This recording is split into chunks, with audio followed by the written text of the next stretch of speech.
إن الحمد لله نحمده ونستعينه ونستغفره ونعوذ بالله من شرور أنفسنا ومن سيئات أعمالنا من يهد الله فلا مضل له ومن يضلل فلا هادي له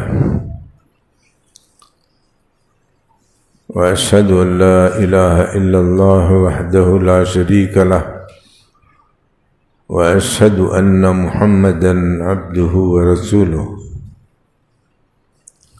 يا أيها الذين آمنوا اتقوا الله حق تقاته ولا تموتن إلا وأنتم مسلمون يا أيها الناس اتقوا ربكم الذي خلقكم من نفس واحدة وخلق منها زوجها وبث منهما رجالا كثيرا ونساء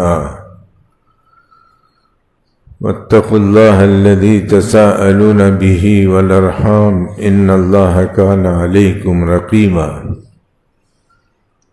يا أيها الذين آمنوا اتقوا الله وقولوا قولا سديدا يصلح لكم أعمالكم ويغفر لكم ذنوبكم ومن يطع الله ورسوله فقد فاز فوزا عظيما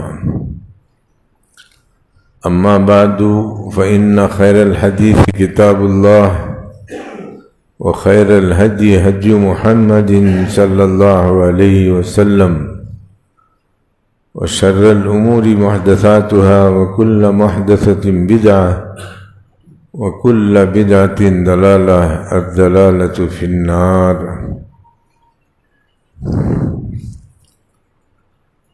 أعوذ بالله من الشيطان الرجيم بسم الله الرحمن الرحيم وَلَكُمْ فِي الْقِصَاصِ حَيَاةٌ يَا أُولِي الْأَلْبَابِ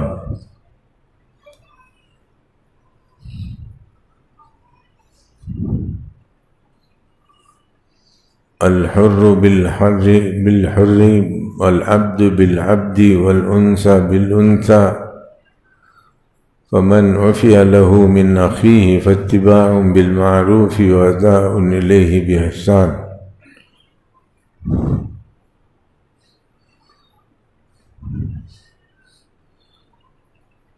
محترم حضرات گرامی اور خواتین اسلام، ہم لوگ قصاص کے بارے میں کافی باتیں سن چکے ہیں قرآن اور حدیث کی روشنی میں۔ آج بھی انشاءاللہ قصاص کی ایک نئی قسم ہے جس کو عوام جانتے نہیں، انشاءاللہ ان کو ان باتوں سے آگاہ کیا جائے گا۔ سب سے پہلے جو قتل ہوا تھا آدم کے 2 بیٹوں کے درمیان قتل ہوا تھا، ان کی قربانیاں دے کر کے مقبول کون ہے مردود کون ہے پتہ لگا لیتے تھے، یعنی انما یتقبل اللہ من المتقین۔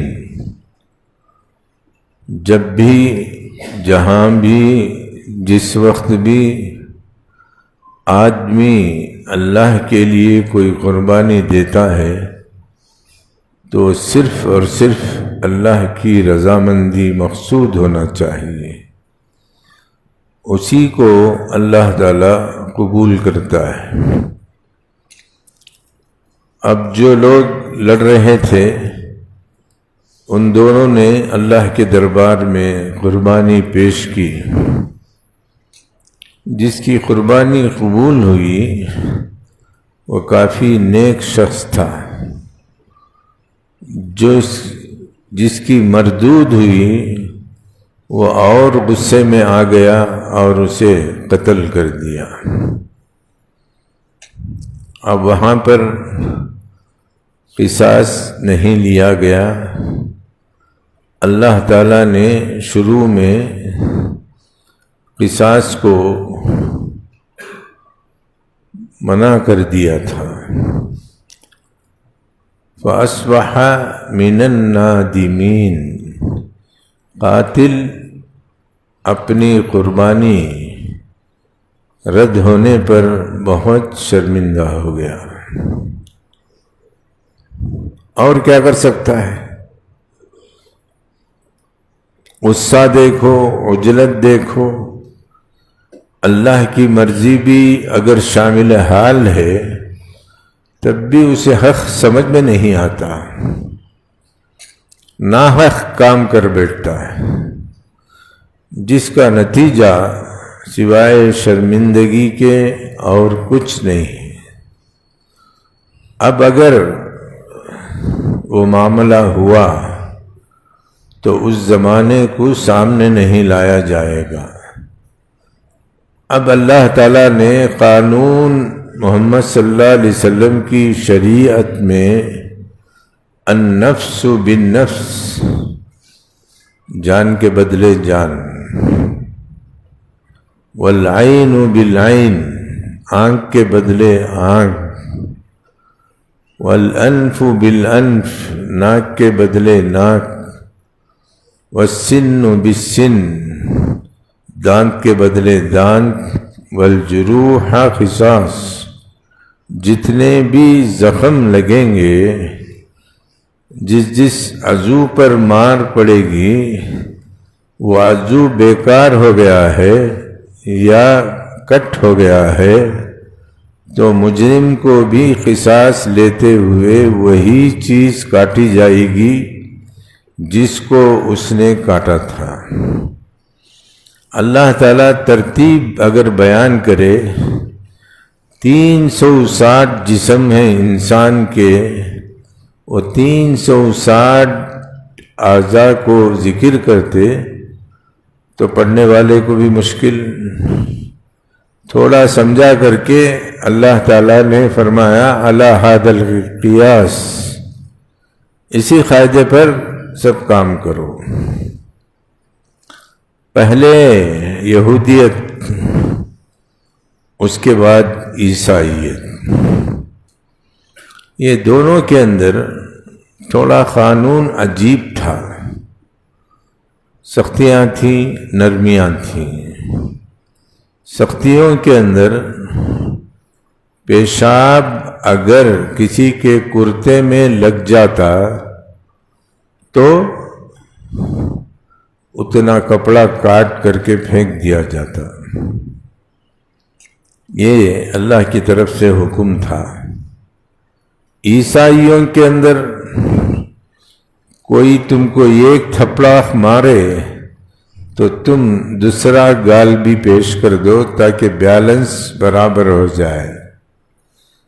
ہماری شریعت وَجَعَلْنَاكُمْ أُمَّةً وَسَطًا لِتَكُونُوا شُهَدَاءَ، ہم درمیانی امت تھے، پیشاب اگر کپڑے میں لگ جائے تو رسول اللہ صلی اللہ علیہ وسلم نے فرمایا دھل لو، پاک ہو جائے گا۔ اور اسی طریقے سے کوئی تم کو تھپڑاخ مارے تو تم بھی ایک تھپڑاخ مارو۔ عدل بدل ہماری شریعت کے اندر موجود ہے۔ تیسرا، اللہ کے نبی صلی اللہ علیہ وسلم نے فرمایا اگر کوئی آدمی پیشاب کے چھینٹوں سے بچتا نہیں ہے، پاکی نہیں لیتا ہے، وہ کتنا بڑا موحد کیوں نہ ہو، اسے قبر میں عذاب ہوگا۔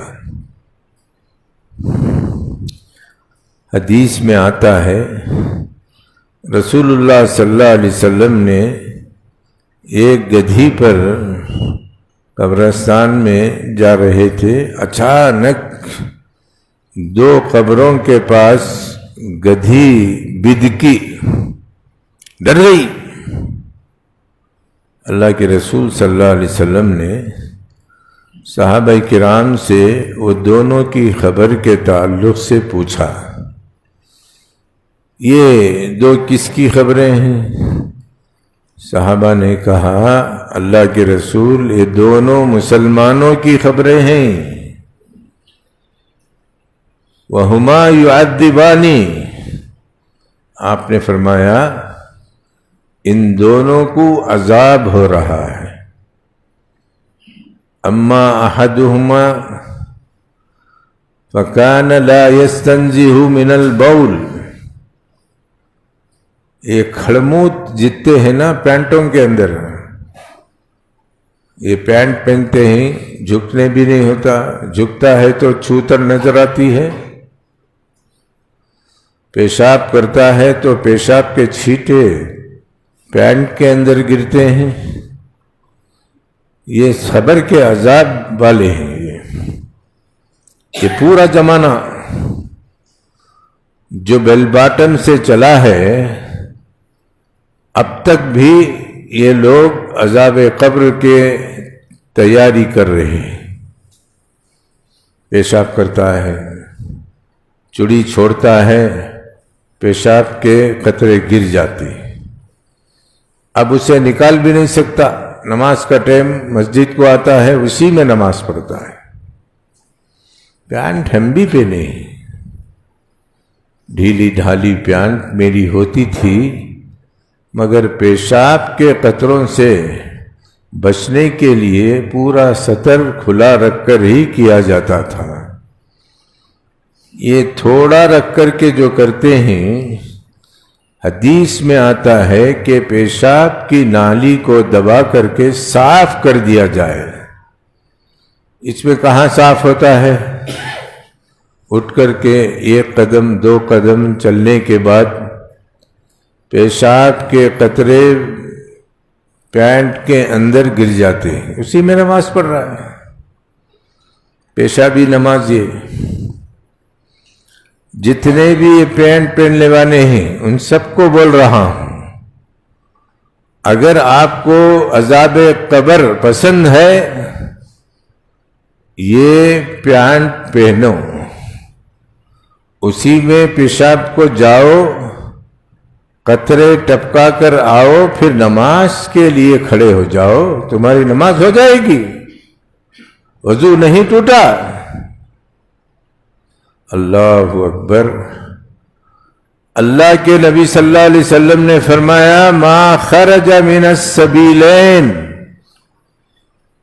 دو راستوں سے جو چیز بھی نکل گئی اس کا وضو ٹوٹ گیا، پیچھے سے ہو سامنے سے ہو. پیشاب نکلے، پاد نکلے، پیخانہ نکلے، اس کا وضو ٹوٹ گیا. لیٹ کر کے سو جائے، اس کا وضو ٹوٹ گیا. اتنا سب بتانے کے باوجود آپ کی بے پرواہی کس بات پر دلالت کرتی ہے؟ کون ہے آپ کو ہم کو اللہ کے علاوہ بچانے والا؟ کیا اس کا نبی مذاق کر کے گیا یا جھوٹ بول کر کے گیا؟ تو اللہ کے رسول صلی اللہ علیہ وسلم نے فرمایا، وَهُمَا يُعَذِّبَانِ، یہ دونوں کو عذاب ہو رہا ہے. وَمَا يُعَذِّبَانِ مِن كَبِيرٍ، یہ کبیرہ گناہوں کے مرتکب نہیں ہیں. یہ بھی بتا دیا، پیشاب پینٹ کے اندر ہو جائے، کہیں بھی ہو جائے، صاف کر لو، عذاب نہیں ہوگا. حالانکہ چھوٹا معاملہ ہے، اس کی اہمیت قبر میں جانے کے بعد بہت بڑی ہے. وہ بڑی چیز کیا ہے؟ عذاب قبر ہوتا ہے.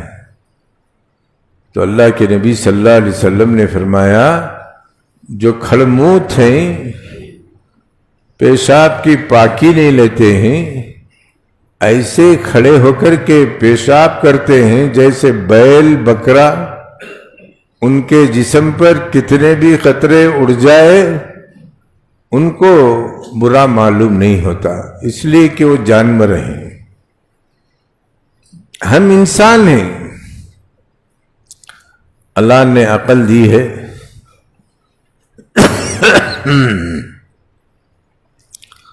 اس عقل کو استعمال کرو، شریعت کو سمجھو، شریعت پر عمل کرو۔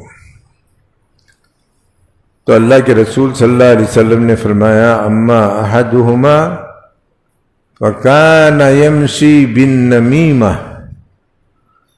ان میں سے ایک چغل خور تھا،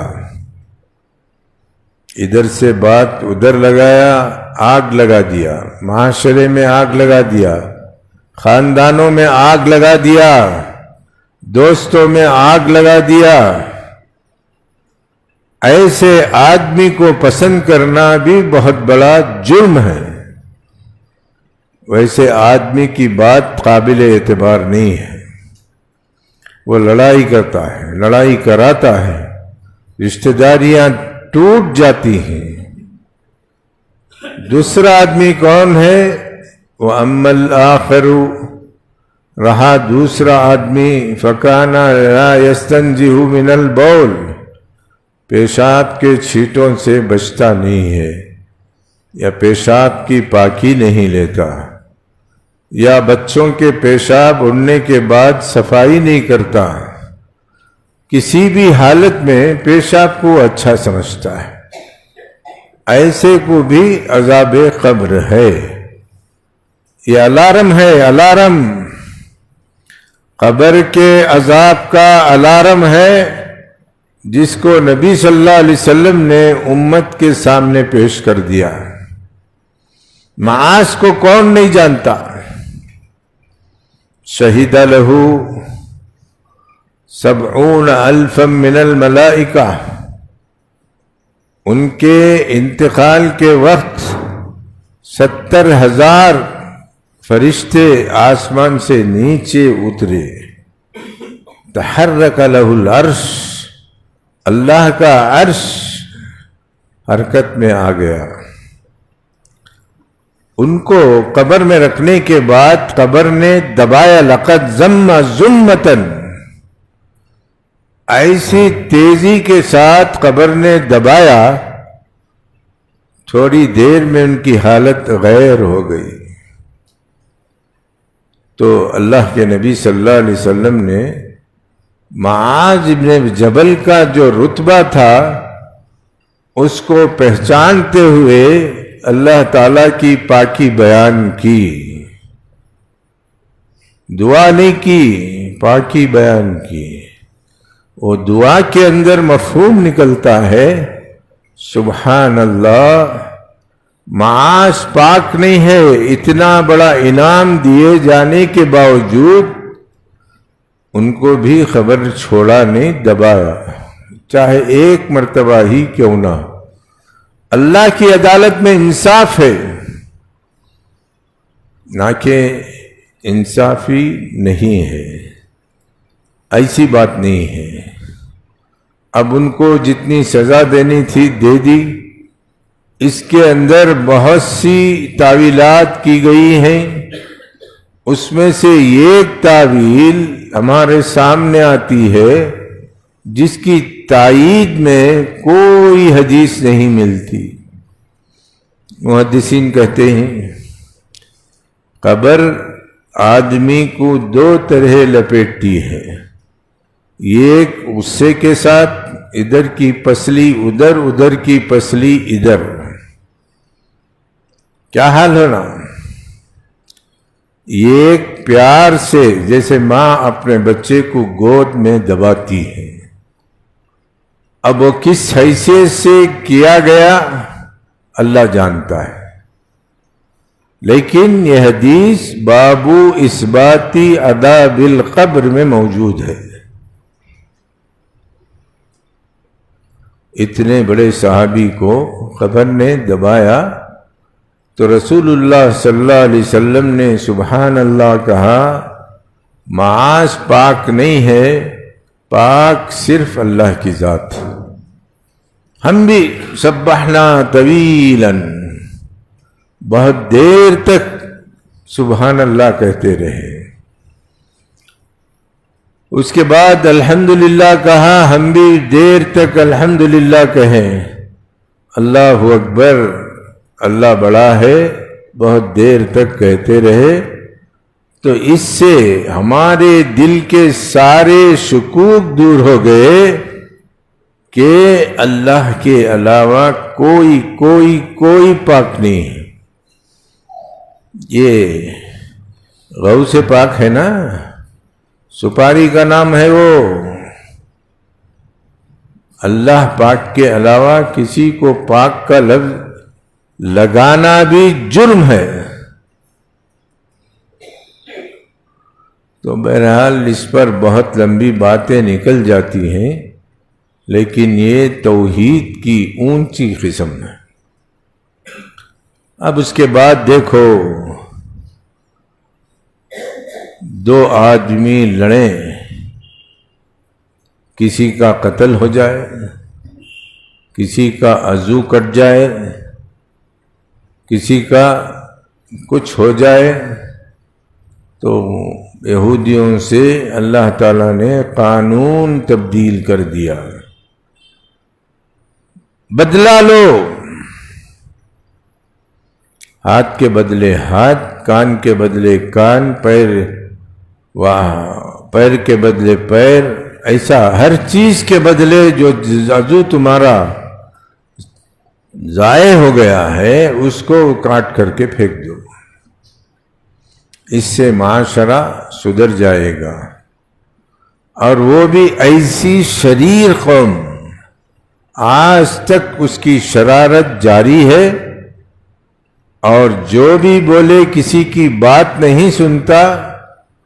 یہ چند یہودی حکومتوں پر قابض ہو کر کے مسلمانوں کے خون کے پیاسے ہیں، ان کی زمین کو غصب کر لیا، ان کے بچوں کو یتیم بنا دیا، عورتوں کو بیوہ بنا دیا۔ آپ روزانہ دیکھتے ہوں گے، ہم سنتے بھی ہیں، بعض چیزیں دیکھتے بھی ہیں۔ تو بولنے کا مقصد یہ ہے کہ ظالم قوم تھی، ان کو سدھارنے کے لیے اللہ تعالیٰ نے بنو اسرائیل کو قصاص سے پہلے، جب ان کے اندر کسی آدمی نے کسی کے چچا کو قتل کر دیا تو موسیٰ علیہ السلام کے پاس آئے، بول موسیٰ کون قتل کیا؟ موسیٰ علیہ السلام کیا معلوم، کیا جاسوس ہیں وہ؟ کیا جاسوسی کتا ہیں وہ یا پولیس ہیں؟ وہی کے ذریعے معلوم کر کے بول۔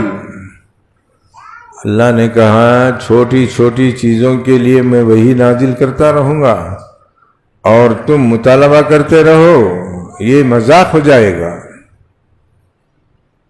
قالی ایک کام کرو، کسی بھی قاتل کو پہچاننے کے لیے مقتول کے جسم پر ایک گائے کاٹ کر کے اس کا ٹکڑا اس کے جسم پر مارو، اٹھ کر کے وہ قاتل کا پتہ بتا دے گا۔ بہت آسان ہے۔ کس نے کہا؟ اللہ نے۔ غصے میں آ گئے، ارے موسیٰ ہم کو پاگل بنا رہا ہے، ہاں؟ موسیٰ ہم کو پاگل بنا رہا ہے، ایسا نہیں ہو سکتا۔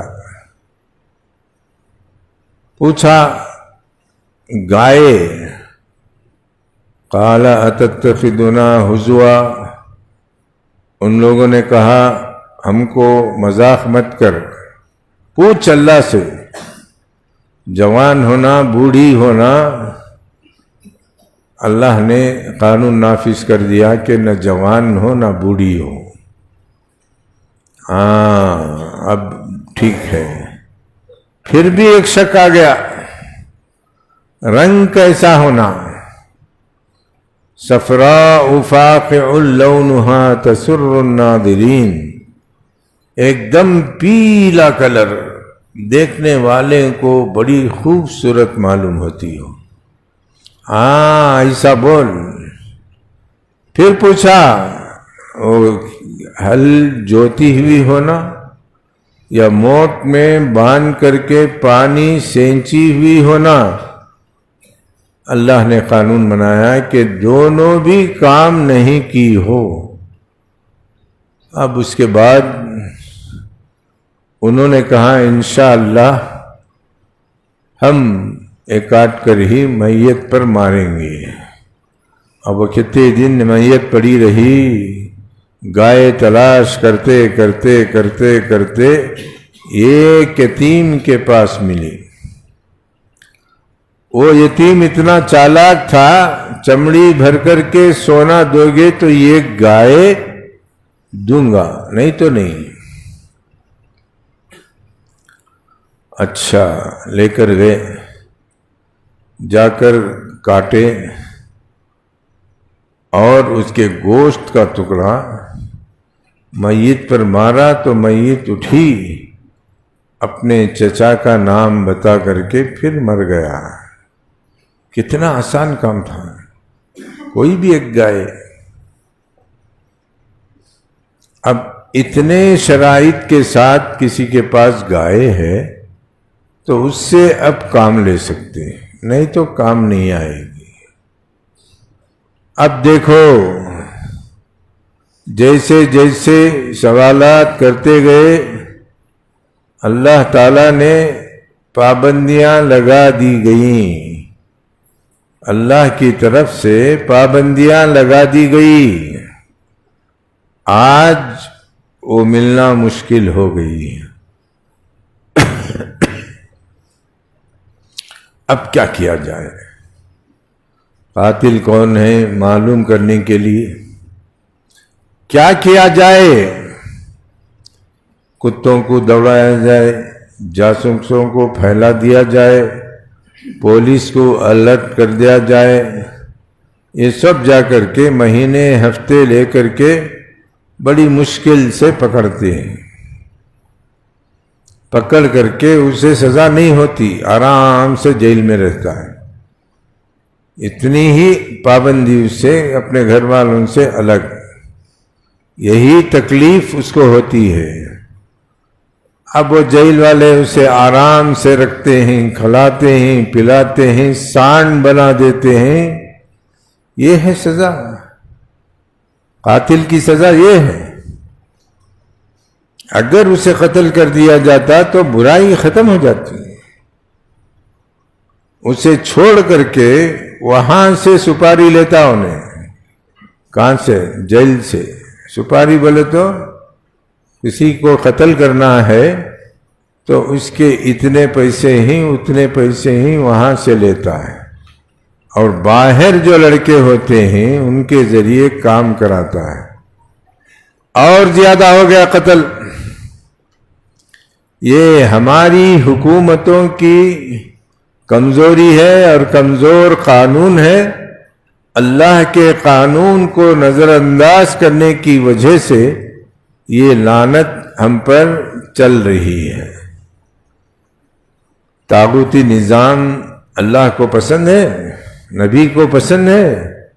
نہیں، آج پسند ہے تو مسلمانوں کو پسند ہے۔ کتنے افسوس کی بات ہے۔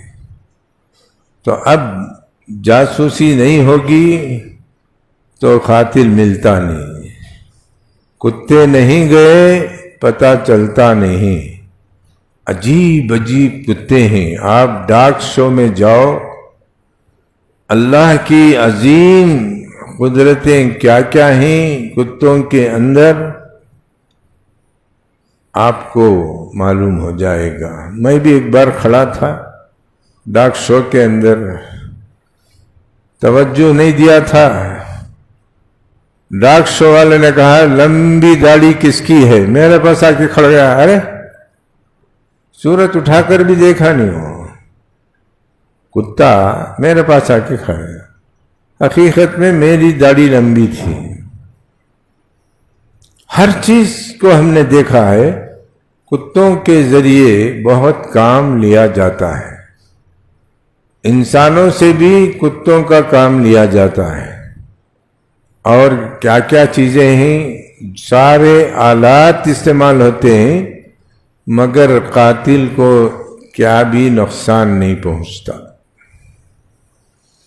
اب ہماری شریعت میں تحقیق کرو.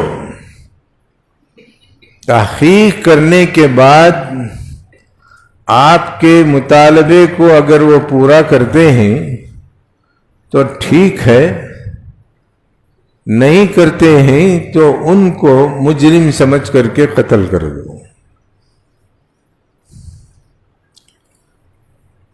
دو محلے ہیں، ایک محلہ مسلمان کا ہے اور ایک محلہ یہودی کافروں مشرکوں کا ہے.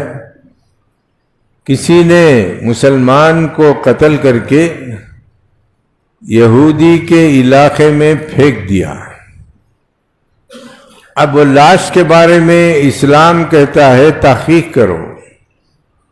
تحقیق سے پتہ نہیں چلا تو ادھر سے 50 آدمی ادھر سے 50 آدمی ان کو بلایا جائے گا اور پوچھا جائے گا کیا تم میں سے کسی نے اس کو قتل کیا ہے؟ شبہ کرنے والے ہاں کہیں گے اور قسم کھائیں گے. پورے 50 آدمی جن پر شبہ تھا وہ قسم کھائیں گے کہ ہم نے نہیں کیا. اب ان کو تہمت کے موضوع میں رکھیں گے. ثابت ہونے کے بعد ان کو کوڑے مارے جائیں گے. تو رسول اللہ صلی اللہ علیہ وسلم کے پاس انصار صحابی بیٹھے ہوئے تھے. ان میں سے ایک آدمی خیبر کی جنگ کے لیے روانہ ہوئے.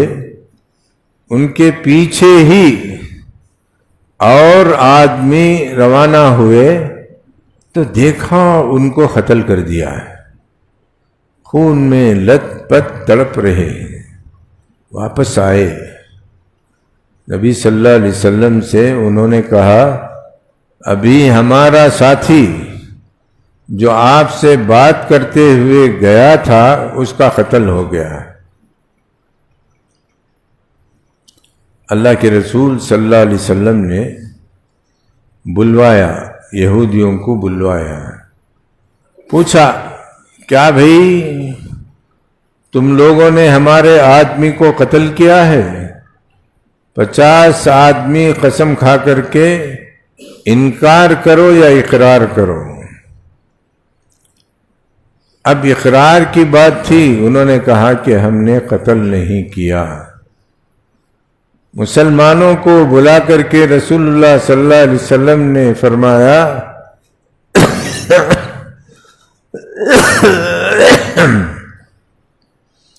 تم کو کس پر شک ہے؟ انہوں نے کہا یہودیوں کے علاوہ کسی پر شک نہیں. پھر قسم کھاؤ، کون کا دیت لیا جائے اور تم کو دے دیا جائے. انہوں نے کہا ہم نہیں کھا سکتے. یہودی جھوٹی قسمیں کھانے میں ریکارڈ ہے ان کا. صرف ہم کو قتل کرنے کے لیے 50 آدمی قسم کھائیں گے اور ہم کو مار دیے جانے کے بعد پھر اقرار کریں گے کہ ہم نے نہیں کیا ہے. اللہ کے نبی صلی اللہ علیہ وسلم اپنی طرف سے خون بہا دے دیا. اتنے میں ملک شام سے ایک آدمی آیا، آ کر کے مقتول کے بھائی سے ملاقات کیا. اس کو بھی قسم کھانا تھا، 50 آدمی میں وہ بھی ایک تھا. تو اس نے 1000 درہم مقتول کے بھائی کو دے کر کے قسم سے اپنے آپ کو چھڑا لیا، قسم اس سے نہیں لی گئی۔ اب یہ سب نکلے کہاں؟ اپنے اپنی جگہ جانے کے لیے۔ یہ 50 آدمی نکلے، تھوڑی دور کے بعد نخلا مقام کے اندر زور سے بارش آ گئی۔ اب ادھر ادھر دیکھا، پناہ کہاں لیں، کیسے لیں؟ جا کر کے غار میں 50 آدمی پناہ لے لیے۔ تھوڑی دیر میں غار ٹھپ گر گیا پورا، 50 آدمی بھی ختم۔ ایک جو بھائی تھا 1000 دینار دے کر کے جان بچایا تھا، اس کا پیر ایک چٹان کے گرنے سے چٹان کے نیچے آ گیا اور ٹوٹ گیا۔ اب اس کے بعد رسول اللہ صلی اللہ علیہ وسلم کا جو فیصلہ تھا وہ فیصلہ ثابت ہو گیا۔ عمر رضی اللہ تعالیٰ عنہ نے یہی فیصلہ کیا تھا حذیل قبیلے سے، اور حذیل قبیلے کے 50 آدمی مر گئے۔ وہ قسم جو نہیں کھایا وہ 1 سال تک زندہ رہا، اس کے بعد وہ بھی مر گیا۔ اتنا خطرناک ہوتا ہے قسامہ۔ آپ اسے مذاق سمجھتے ہیں؟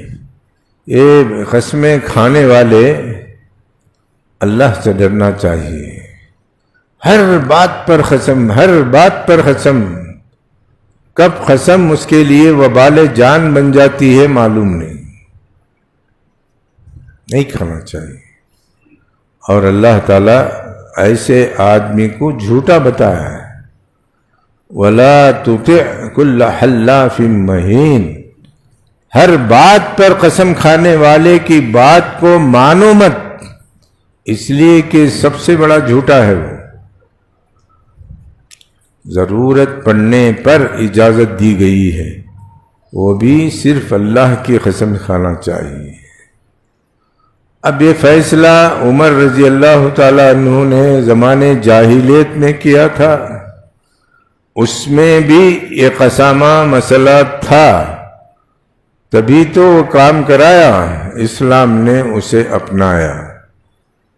کسی آدمی کو بھی قتل کر کے ہاتھ پیر کاٹ کر کے کسی محلے میں پھینک دیا جائے، اس کی جاسوسی کرواؤ، کتوں کو چھوڑو، انسانوں کو چھوڑو، اسے پکڑواؤ، پکڑنے کے بعد سزا دو۔ اگر نہیں ملتا ہے، جن جن پر تم کو شبہ ہوتا ہے ان کو بلاؤ، ان سے قسمیں لو، تم بھی قسمیں دو۔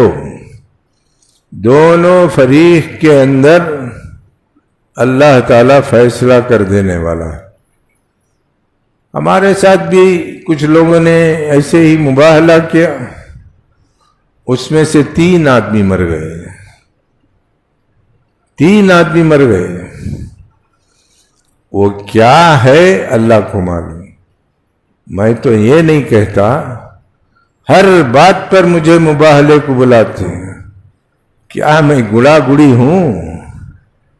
اور مباہلہ کوئی آسان کام ہے؟ مباہلہ کس میں کرنا چاہیے، کہاں کرنا چاہیے، اس کا لحاظ ہے۔ اٹھے بیٹھے مباہلہ کرنا اپنی موت کو دعوت دینا ہے۔ وہ آدمی جلدی چلے جائیں گے۔ جو مباہلہ نہیں کیا اس کے سامنے چلے جائیں گے، اور جس سے مباہلہ کیا گیا وہ بچا رہے گا، اللہ جب تک چاہے۔ قرآن کی آیت پڑھو،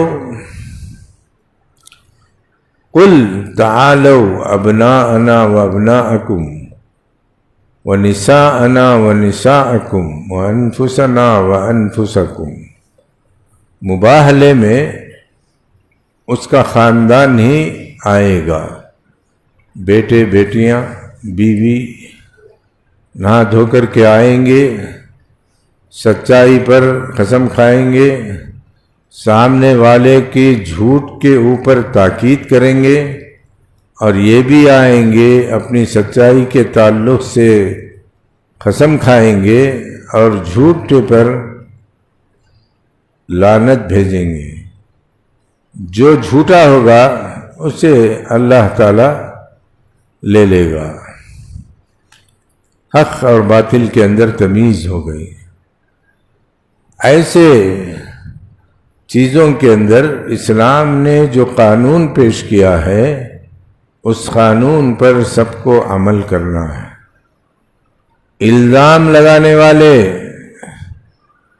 دیت دینا ہے، اگر انہوں نے انکار کر دیا تو دیت دینا ہے۔ رسول اللہ صلی اللہ علیہ وسلم نے قبیلہ حذیل کے انصاریوں کو خون بہا اپنے طرف سے دیا۔ کیوں؟ دونوں قسمیں کھانے کے لیے تیار نہیں تھے، مسئلہ حل ہونا تھا۔ اللہ کے نبی صلی اللہ علیہ وسلم نے انصاریوں کو خون بہا دیا بس، اور اس کا نام قسامہ رکھا گیا۔ ایک شرعی مسئلہ ہے، قصاص کا مسئلہ ہے، اور اس مسئلے کو آج آپ کے کان میں گوشے گزار کیا ہوں، آپ محفوظ رکھ لیں۔ کہیں بھی ایسا معاملہ ہو جس پر شبہ ہو تو ان کو بلا کر کے قسمیں لے لیں، اس سے دونوں آدمیوں کا مسئلہ حل ہو جائے گا۔ اللہ تعالیٰ مجھے اور آپ کو ایسی شکلوں میں جب امت مشکل میں ہو آسانی پیدا کرنے کے لیے اس طریقے کے کام کرنے کی توفیق عطا فرمائے۔ وَأَقُولُ قَوْلِي هَذَا وَاسْتَغْفِرُ اللَّهَ لِي وَلَكُمْ وَلِسَائِرِ الْمُسْلِمِينَ إِنَّهُ هُوَ الْغَفُورُ الرَّحِيمُ وَرَبٌّ حَلِيمٌ۔